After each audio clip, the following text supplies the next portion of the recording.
आंबेडकर आणि हरिभाऊ बागडे यांनी तुमची भेट घेतली, सामाजिक समीकरण याच्यावर चर्चा चालू आहे. काय चर्चा चालू आहे? शेवटी आता सत्ताधाऱ्यांनी ठरवलंय की गोरगरिबाला न्याय द्यायचा नाही.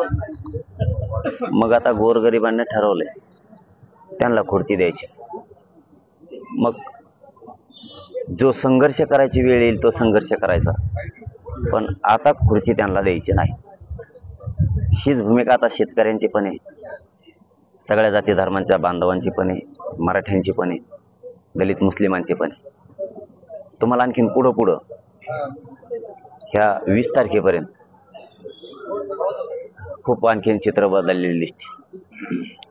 मी मगाशी पण सांगितलं ना, आता पण पुन्हा सांगतो जबाबदारीनं. देवेंद्र फडणवीसांनी जे गणित बांधलंय, फेल होणार आणि पश्चाताप येणार त्यांना. आणखीन तरी प्रामाणिक भूमिका आमची. पुन्हा पुन्हा त्याच विषयावर बोलतोय मी. मला समाजाला राजकारणात नाही जायचं, मला ढकलू नका द्यायचं.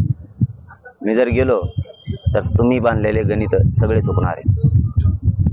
मला नका हलक्यात घेऊ. माझी नाही इच्छा राजकारणात जायची. मी जर एकदा घुसलो तर परिणामाची चिंता नाही करत. मी शेतकऱ्यांपासून बाराबलुतेदारांचं, ओबीसींचं, गोरगरिबांचं, मराठ्यांचं, शेतकऱ्यांचं राज्य आणल्याशिवाय मागं सरकणार नाही. तुम्हाला घ्यायचं असेल समजून फडणवीस साहेब तर घ्या, नसेल घ्यायचं तर माझा नाविलाज आहे. मला राजकारणात नाही जायचं. मी बार बार सांगतोय. तुमच्या 2-4 टकोचे म्हणते तर राजकीय भाषा बोलायला लागला. तुम्ही आरक्षण देणार नसलात मग राजकीय भाषा नको बोलत, कोणची बोलू. तुम्ही आरक्षण द्या, राजकीय भाषा बंद. कारण तुम्ही जर देणार नसाल तर भाषा बोलू कोणची. आणि माझ्या पुढं पर्याय काय आणि माझ्या समाजापुढं दुसरा पर्याय काय. देणार नाही म्हणल्यावर सत्ता आरक्षण देते तर मग सत्तेत जावं लागत. काय समाजाचं आणि माझं काय चुकतंय.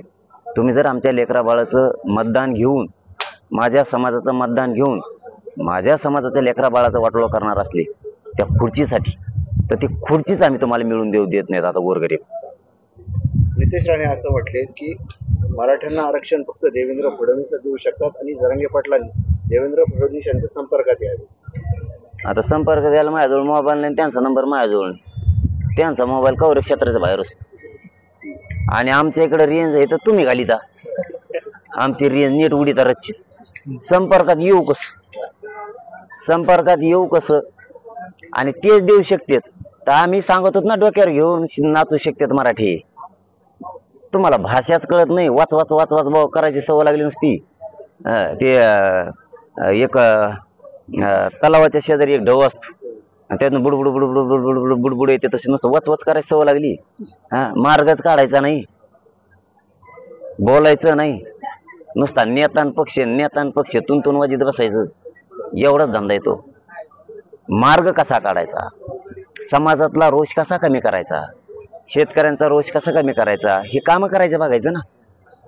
तुम्हाला गॅजेट आणणं आहे ना, तिन्ही तुम्हाला सगळ्या सोयीची अंमलबजावणी करणं होण्या, संपर्क वाढून काय करायचं. नुसतं फोनवर बोलून काय करायचं.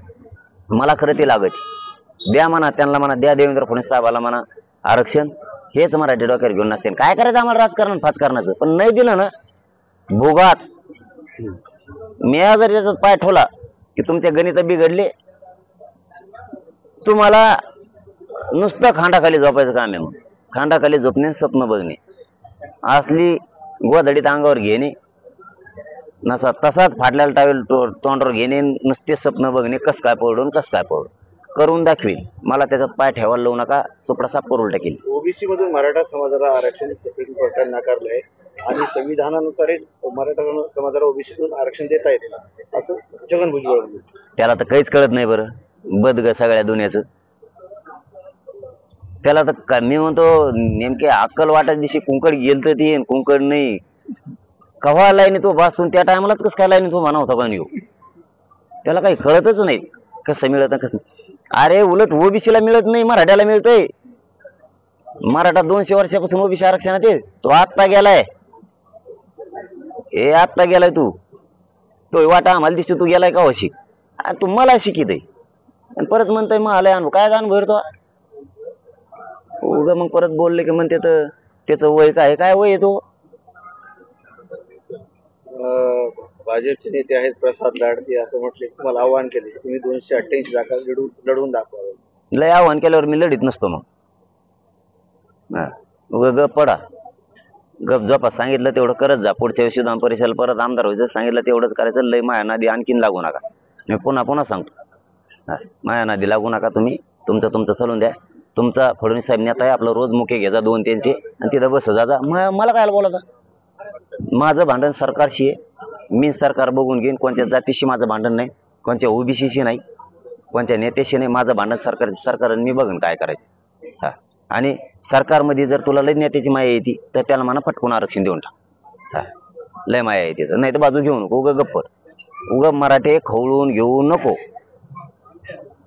उमेदवाराची चाचपणी सुरू आहे. उमेदवार येऊन भेटतायत तुम्हाला. आतापर्यंत किती जणांनी भेट दिली किंवा डेटा घेऊन आले? आता लय मोठे आले. काल थोडे होते म्हणून 23 सांगितले, आज लय झाले. त्यात राजकीय नेते लय येत. यांचा खकानाच व्हायच्या मागे. त्यांची मागण्या सुद्धा वेगळ्या आहेत. आलं ध्यानात तर द्या म्हणतात आम्हाला, नाही तर तुमचा परवडतो आम्हाला, पण ते घरानं परवडत नाही. ते म्हणजे नाव नाही सांगत. ते म्हणजे ते घरानं परवडत नाही आम्हाला, ते पाडायला परवडत. तुमचा एखादा दगड निवडून आणलेला परवडत.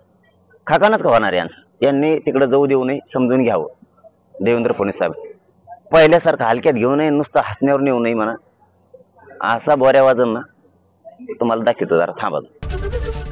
एबीपी माझा, उघडा डोळे बघा नीट.